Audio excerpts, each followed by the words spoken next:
Today I want to share with you a special drink from at least the 1940s. This is the Frozen Rum-Dubonnet from Maracaibo, Venezuela.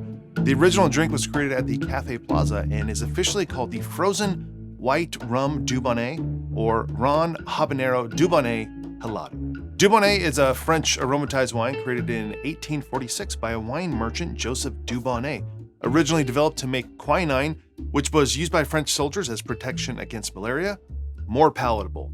Made from a fortified wine base flavored with herbs, spices, and quinine, Dubonnet is said to be bittersweet with notes of dark fruit, warming spice, citrus peel, and a gently bitter finish. I will say, it mainly kind of tastes of grape. It tastes like wine, and the bitterness is extremely subtle. Dubonnet became a fixture of classic European drinking culture and is traditionally served chilled, over ice, or mixed with gin, the latter of which was famously favored by Queen Elizabeth II. Now, the bottle of Dubonnet that you get in Europe will be different than the bottle that I have in front of me, which is the one that you will find pretty much, I think, exclusively to the United States. At least you'll be able to tell by the label. Now, the drink that you have seen on your screen so far is not this drink because we're fortunate enough to have an updated recipe for this cocktail, which we will get to. Now, the original drink used a white Bacardi rum, some lime or lemon, Dubonnet, grenadine, and Garnier's maraschino. And that recipe can be found in the South American Gentleman's Companion by Charles H. Baker. Now, here's something funny. I said maraschino, like the maraschino cherries, but cocktail snobs will be quick to point out that it's maraschino, because that's how Luxardo pronounces it since it's Italian. But Garnier is French, so it should be Marascan, I believe. So what is it officially? How do you officially say it? Is it maraschino, maraschino, or Marascan? Well, the correct answer is a little bit different than you'd think, because the only right answer is it doesn't matter. Because all three are correct depending on where you live and the language that you speak. We have to start worrying about things that matter, not things that don't matter. And speaking of maraschino, I'm not its biggest fan. There's only really one drink I like it in, which is the Demerara Dry Float. Which brings us back to this drink, because after I was looking at that original recipe, I came across an updated version from Julia McKinley when she was at Lost Lake. The version ditches the maraschino for banana, and we're gonna make that one. But by the magic of television, I'll make that one kind of off to the side, and then we will try these two side by side. So into a blender, I'm gonna add 1/4 ounce of a banana liqueur, 1/2 ounce of grenadine,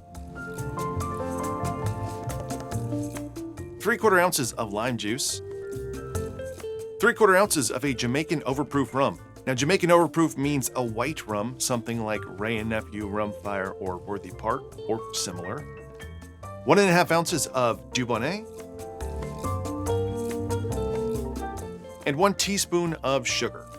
Now I'm gonna add in 1.5 cups of crushed or nugget ice.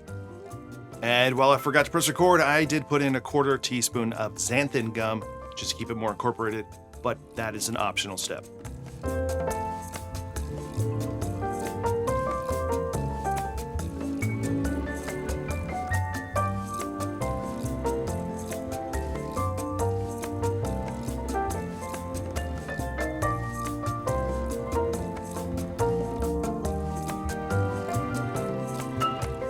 Last thing we will do here is garnish with some orange zest.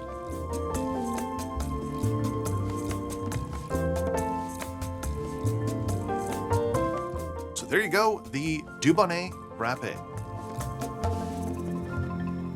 So I did make both versions, but let us try the new updated version with banana. Cheers. So I didn't want to start with a straw because if you're watching the video, you would have seen that when I put the orange zest over the top, how much of the orange oil was also going onto the drink. And I could see, with my naked eye, I can only see the oil kind of hitting little droplets on the top, but you couldn't really see how much. But then when I glanced over to my monitor, you could see just like how intense and how much of that orange oil was coming onto the top here. And that really provides like a real brightness. I used a fresh grenadine syrup in this. It's the one from the Tropical Standard book that also calls to twist some orange peels into it. And that is the thing in that recipe that really makes that grenadine even more exceptional. Like, it's very good without that, but once you add in that orange oil, just another bit of like depth and complexity to the grenadine. So that is in this drink. You get that orange peel, but the first thing you get, which it's just the Dubonnet, which is wine. And I don't want to be discouraging towards Dubonnet, but it's like, if I took you to Napa Valley right now to like a really nice winery and we tasted wines and you were served this, you would just be like, oh, it's some type of sweet wine, some type of dessert wine. You don't really pick up, I think, any of the spices. The bitterness is there a little on the finish, but it doesn't feel like I'm taking in that much quinine. Like nowhere near a gin and tonic, for instance. The banana is also very subtle. It doesn't taste anything like a banana daiquiri or a banana cocktail, but pairing it with a white overproof rum brings that tropical fruitiness, just a little bit, just a hint of it here. It's still mainly wine, but that little bit of extra banana plus I use Worthy Park overproof here, like a little bit more of that as well, just gives a tropical fruitiness without any type of harshness that can come from those overproof rums. And that extra teaspoon of sugar doesn't make it too sweet. It's definitely needed because it's still, I would say it's like still on the drier side, light and refreshing and kind of like the best idea of a frozen sangria. That's what I associate this with the most. But let's try the original, which is pretty similar. I did use a light rum here. I used, I think, Plantation 3 Stars. And then, it's got the maraschino instead of banana. And I don't want to say that that's not good, but if you don't like the maraschino, then you're not going to love this one. That flavor is the dominant flavor, but it's nowhere as near as strong as the daiquiris you see that use it. It's more intense than a Demerara dry float, but it's okay. Like, it's not bad. It's not a frozen drink I would want to have again and again, where I would come back to this one. Like this one, you might order 2 of them. If you were at a bar that served it, you might like it that much. Where this one's like, okay, interesting experience. The Dubonnet gets kind of crushed here compared to the updated one. There's not probably enough lime juice here. There's not really enough grenadine either. So it's kind of just the Dubonnet with some maraschino added to it. Been trying to put into words how to describe this, and I think the best analogy I can come up with is it's like a frozen cocktail for people who love Manhattans.